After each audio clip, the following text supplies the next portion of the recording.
Assalamualaikum warahmatullahi wabarakatuh. Perkenalkan, nama saya Munaing SPSI MSI dengan NUPTK 1146762663130283. Saya adalah salah satu dosen Fakultas Psikologi Universitas Indonesia Timur Makassar. Melalui kesempatan ini, saya akan memaparkan mata kuliah yang saya ampuh pada program studi psikologi, yakni mata kuliah Psikologi Sosial 1. Mata kuliah ini berada pada semester 2 dengan bobot sebanyak 2 SKS. Adapun deskripsi mata kuliah ini yakni mata kuliah Psikologi Sosial 1 ini adalah mata kuliah wajib Fakultas Psikologi yang harus diikuti oleh mahasiswa psikologi.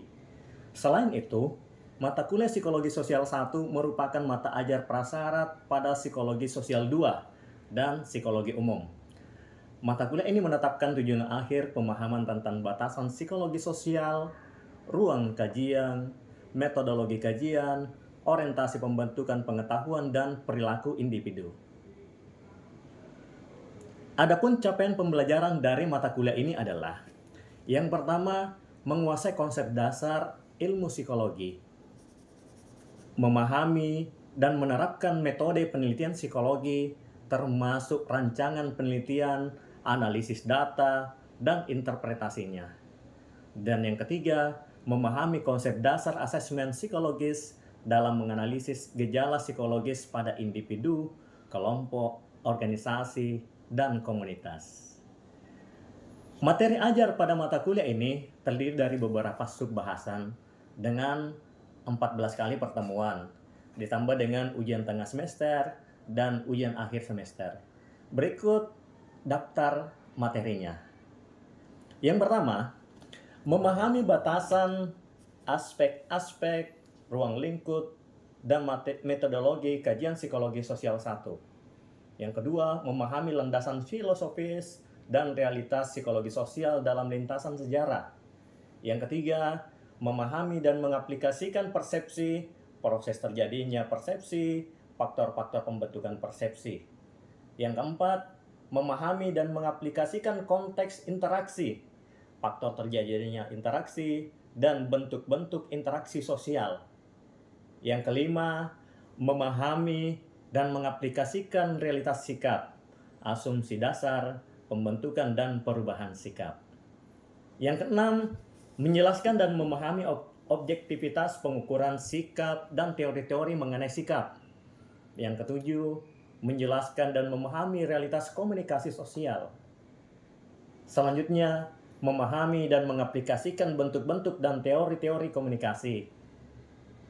Yang kesembilan, menganalisis dan memahami daya tarik antar pribadi, asumsi dasar daya tarik personal.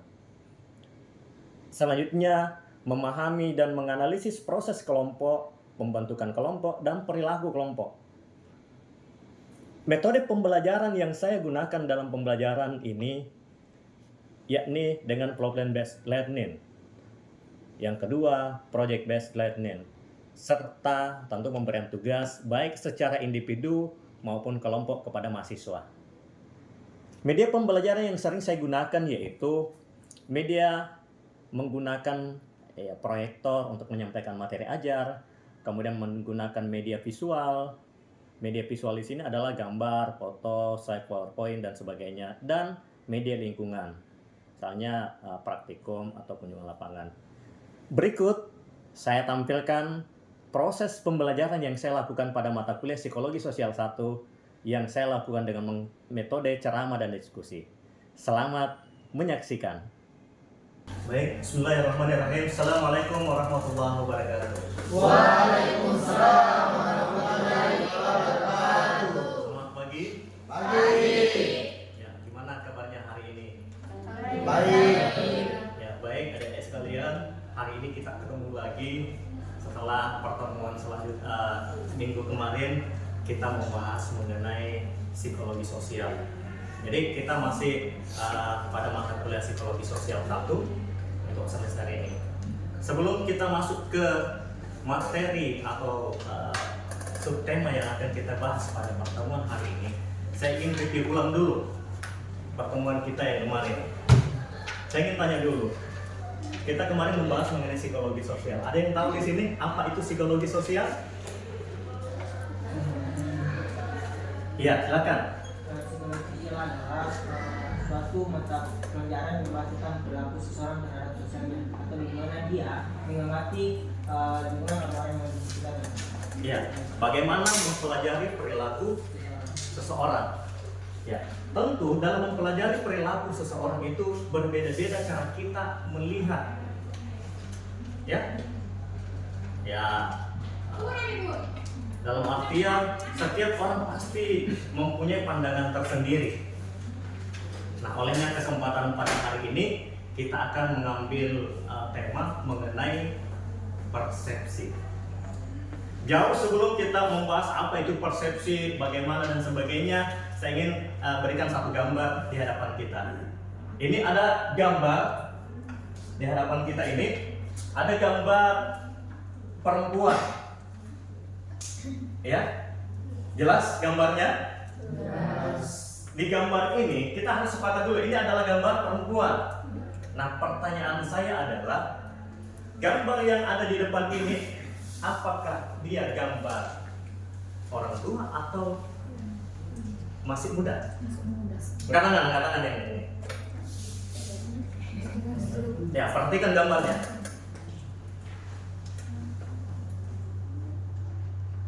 Ada yang bisa berkomentar? Silakan katakan.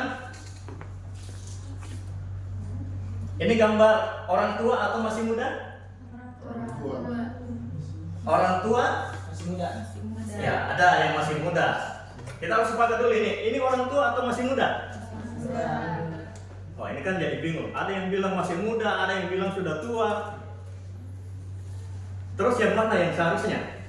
Coba yang bilang masih muda angkat tangan dulu. Ya, 1, 2, 3, 4, 5, 6, 7. Berarti sisanya orang tua. Yang masih muda, apa alasannya sehingga mengatakan bahwa gambar ini adalah gambar masih muda? Ya.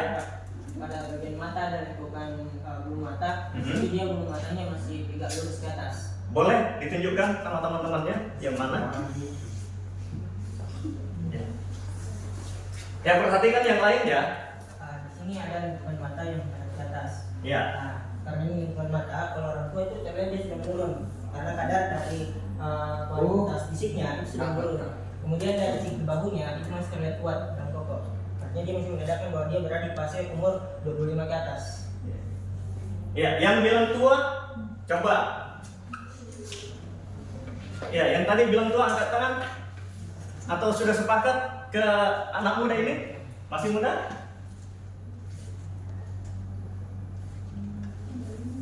Yang bilang orang tua tadi angkat tangan yang mana?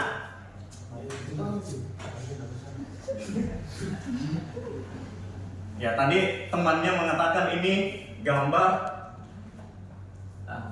masih muda, masih umur 25 tahun. Nah, bagaimana yang lain? Apakah sepakat dengan pernyataan tersebut? Sepakat?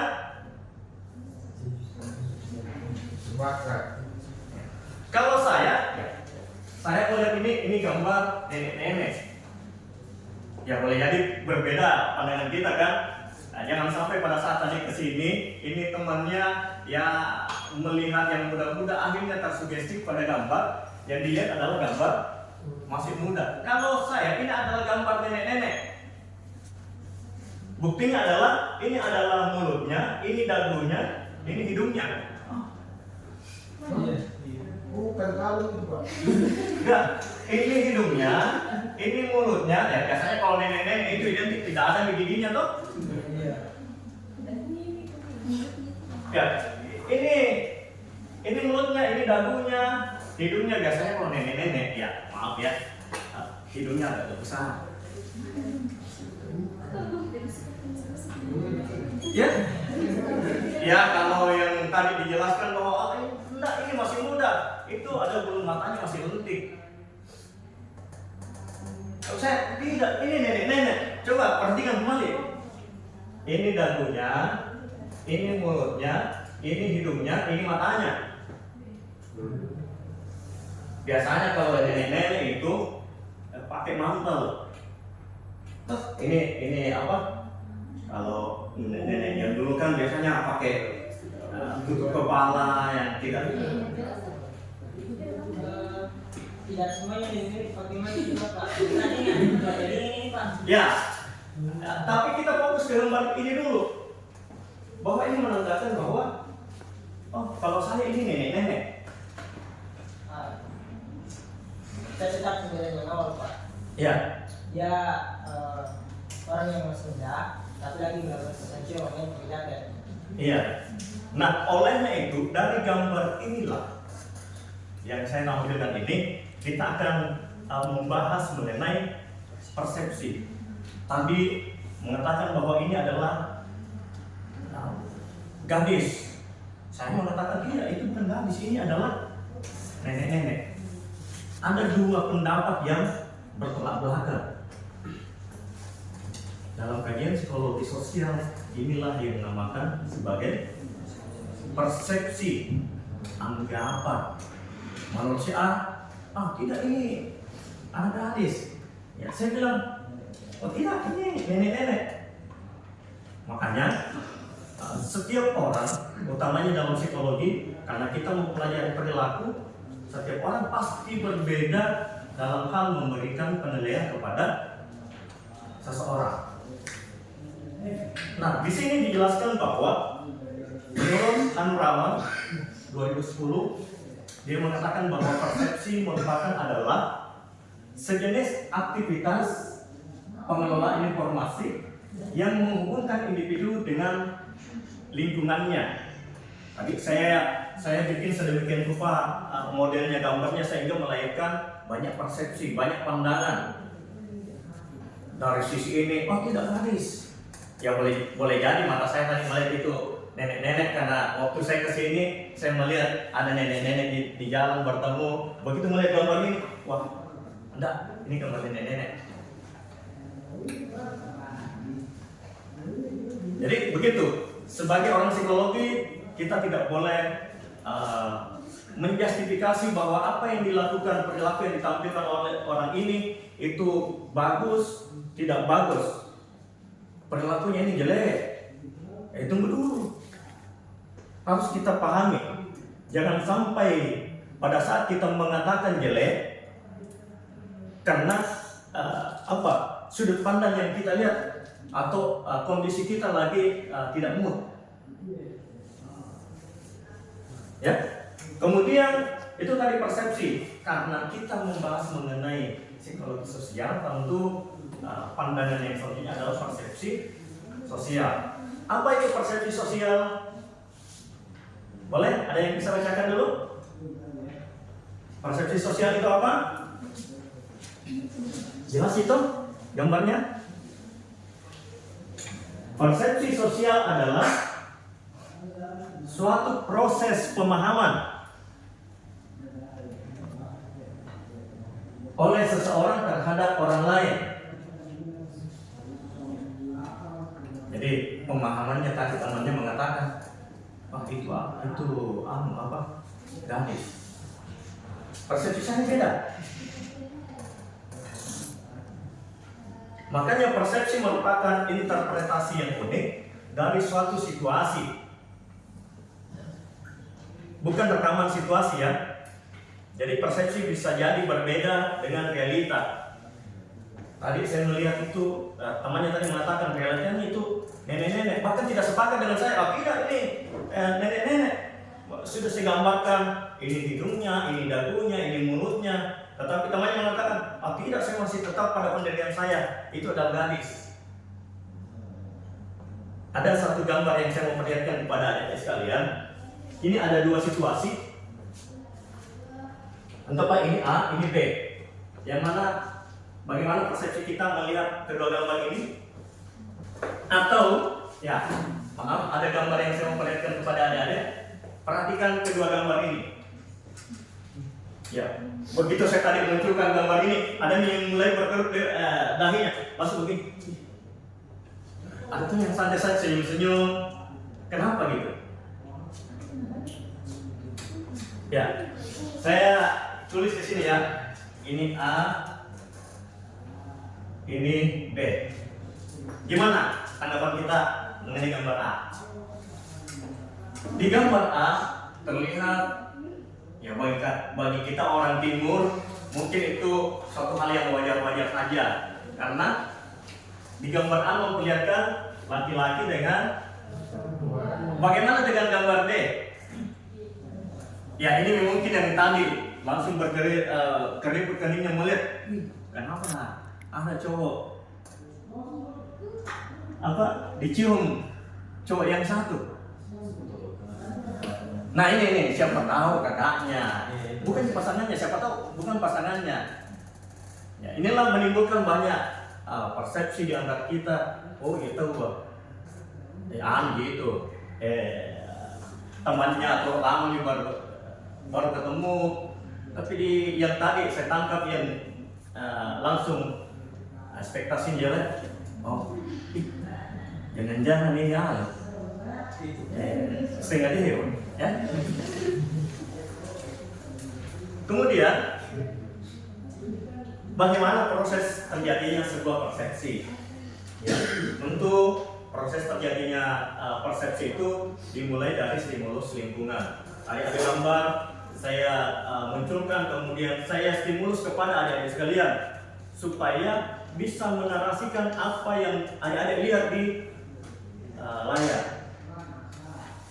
Kemudian setelah kita lihat, kita seleksi. Ada yang tadi mengatakan, kenapa laki-laki dengan laki-laki?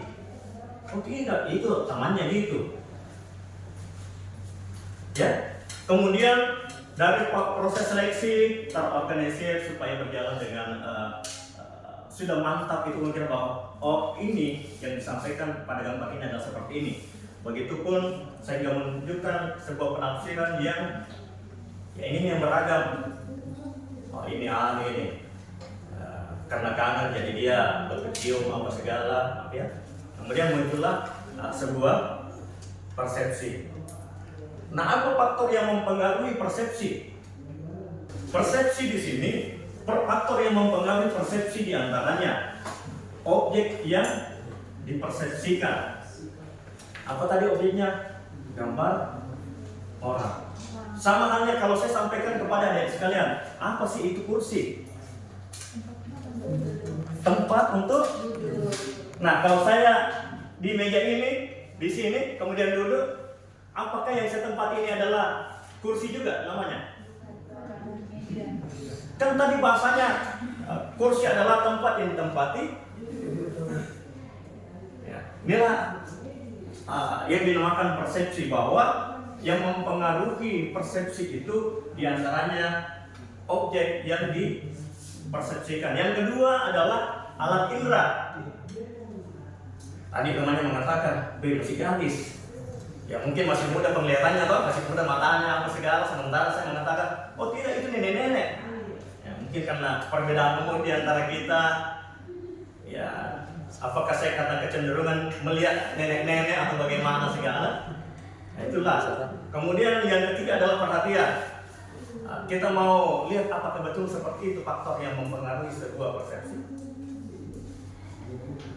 Nah, ini bagaimana terjadinya proses persepsi. Dari penglihatan dulu, sudut pandang penglihatan. Saya mau tanya dulu ke adik-adik. Kalau ada anak, ada temannya dari mau ke kampus, tiba-tiba dia naik mobil Ferrari, apa tanggapan terhadap anaknya itu? Ya, apa? Anak orang kaya. Kalau ada yang jalan kaki juga dong. Ya, hidup sehat, mau olahraga, atau bisa jadi lagi tanggal tua, tidak ada kiriman dari kampung untuk naik online. Ya. Jadi ketika kita melihat ada orang anak yang bawa mobil Ferrari ke kampus, ya biasanya anggapan kita seperti itu. Ini dari mata. Terjadinya proses persepsi sosial dari mata. Bagaimana dengan yang lain?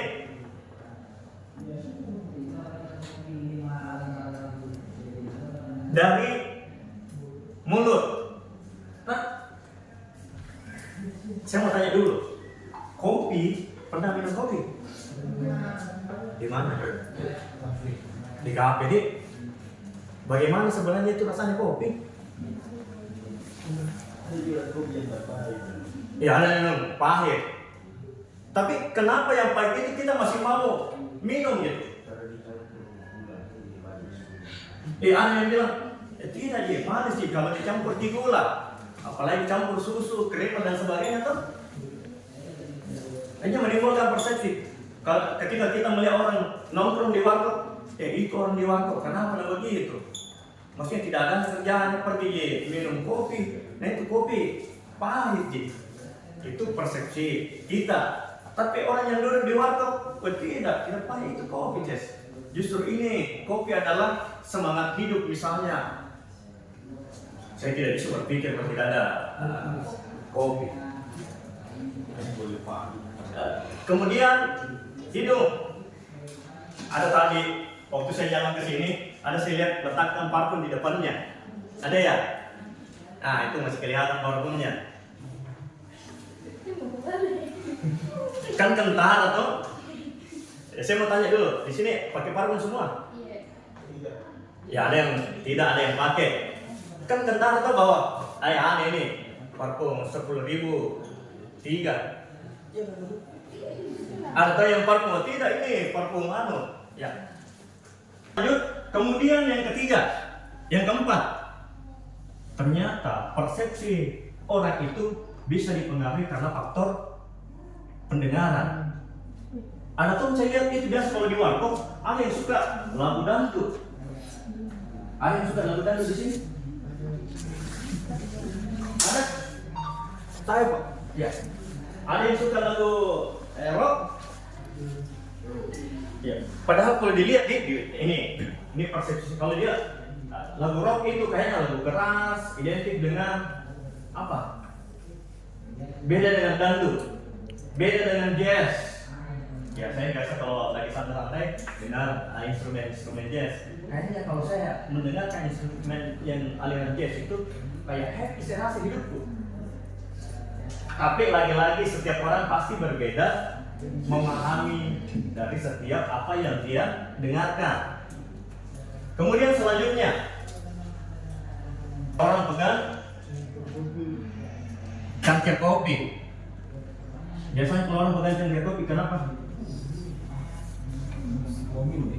Panas nih. Panas ya. Panas. Tapi kenapa dia masih tetap mau pegang itu gelas atau cangkir?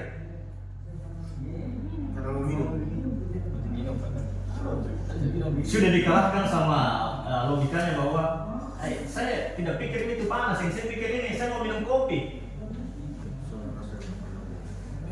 Iya, soal rasa tidak pernah bohong. Nah. Kemudian apa nih? Gambar muka, ekspresi muka. Saya tadi perhatikan, ada juga yang mukanya di sini lagi ceria-ceria. Ada tuh yang duduk, sekali begini, dari tadi begini terus modelnya. Saya bilang, kenapa ini? Nah, ini masih tanggal baru. Kenapa mukanya sudah kayak muka tanggal tua? Ada kan? Itu lagi ya Pak. Nah, sampai di sini ada yang mau ditanyakan? Lalu kita lanjut lagi ke materi selanjutnya. Oke, silakan. Ya, silakan perkenalkan nama, siapa namanya? Assalamualaikum warahmatullahi wabarakatuh. Waalaikumsalam. Terima kasih kesempatan yang diberikan. Perkenalkan, nama saya AR. Pertanyaan saya, dari penjelasan Bapak dari pertama hingga sekarang yang memperlihatkan suatu gambar yang ada dua persepsi yang diperlihatkan, kemudian diperhatikan juga bahwa yang menjadi objek dari persepsi itu adalah lingkungan atau orang yang ada di sekitar dengan mengandalkan indera sebagai alat. Dan kita dapati bahwa indera pada setiap orang itu memiliki kualitas yang berbeda-beda. Ya. Sehingga dari persepsi yang didapatkan dari indera itu pun berbeda-beda. Sehingga dari sini saya muncul sebuah kebimbangan, Pak. Bagaimana sebenarnya menentukan persepsi seseorang itu benar jika masing-masing orang memiliki persepsi pada sesuatu itu mengandalkan indranya, dan indera ini kualitasnya berbeda-beda. Begitu, Ya. Pak. Oke, ini bagus sekali pertanyaannya ya. Ada sebelum saya jawab, ada lagi pertanyaan selanjutnya? Silakan. Ya. Baik, Assalamualaikum warahmatullahi wabarakatuh. Perkenalkan, nama saya Rini Musrani. Terima kasih atas kesempatannya.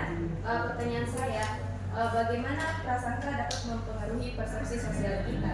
Terima kasih. Bagaimana prasangka? Mempengaruhi persepsi sosial kita. Oke, tadi sudah ada yang pertanyaan mengenai bagaimana perbedaan pendapat terkait alat indera dalam menentukan persepsi seseorang. Sebelum saya jawab, ada barangkali di antara kita yang bisa membantu saya, membantu temannya untuk argumennya, bagaimana alat indera itu bisa mempengaruhi persepsi kita? Ada? Kalau tidak ada, kita kembali ke gambar ini. Setiap orang, ya kalau kita belajar biologi, belajar faal, tentu tidak ada orang di dunia ini yang sama persis perilakunya.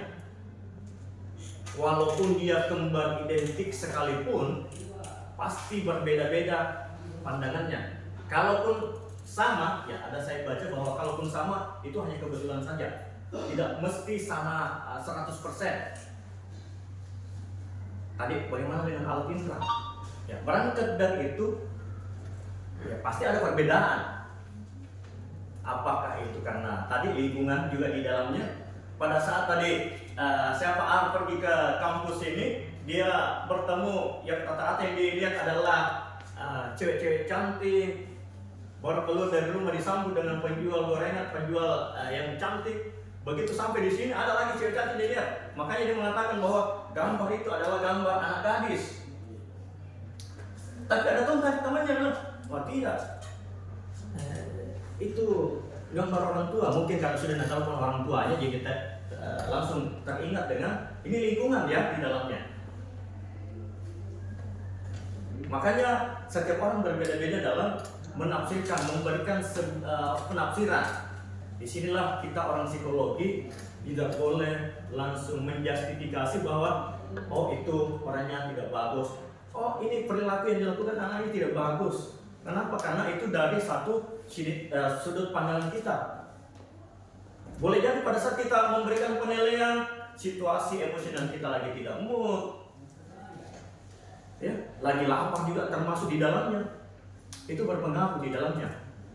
Jadi kalau kita mau memberikan sebuah narasi atau ya tentu harus kita melihat dari berbagai sudut pandang. Bagaimana? Ya, saya kira demikian tadi yang saya sampaikan, dan tentu harapan saya kepada adik-adik sekalian dalam melihat situasi yang ada di luar sana, kita harus betul-betul mata, kita harus betul-betul melihat dari berbagai angle dalam mempersepsikan sesuatu. Baik adik-adik sekalian, tadi apa yang disampaikan oleh temannya itu sudah bagus dan temannya sudah mengerti, dan inilah akhir dari pertemuan kita pada hari ini. Namun sebelumnya seperti biasa, seperti pertemuan yang lalu, ada tugas untuk kita yang harus kita kerjakan di rumah. Ya, apa itu? Tugasnya dicatat. Ya, silakan dicatat. Ya. Ceritakan setiap peristiwa yang kita lihat pada saat kita keluar rumah di pagi hari. Oke? Ya, saya kira itu saja. Semoga kita diberikan umur yang panjang, kita ketemu lagi di pertemuan selanjutnya. Sukses semua, sukses. Saya tutup pertemuan kita pada hari ini. Terima kasih. Assalamualaikum warahmatullahi wabarakatuh. Waalaikumsalam warahmatullahi wabarakatuh.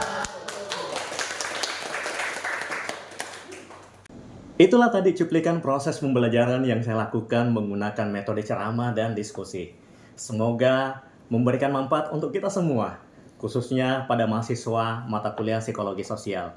Saya juga mohon maaf yang sebesar-besarnya apabila ada tutur kata maupun tindakan yang kurang berkenaan selama pembelajaran ini berlangsung.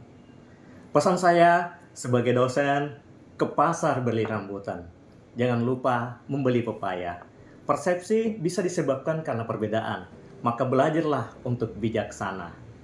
Petik kelapa di hari Senin, airnya segar pelepas dahaga. Persepsi dibentuk oleh pengalaman, jangan cepat menilai tanpa fakta. Saya Munaing SPSI MSc, dosen Fakultas Psikologi Universitas Indonesia Timur Makassar, pamit undur diri dan terima kasih atas perhatiannya. Assalamualaikum warahmatullahi wabarakatuh.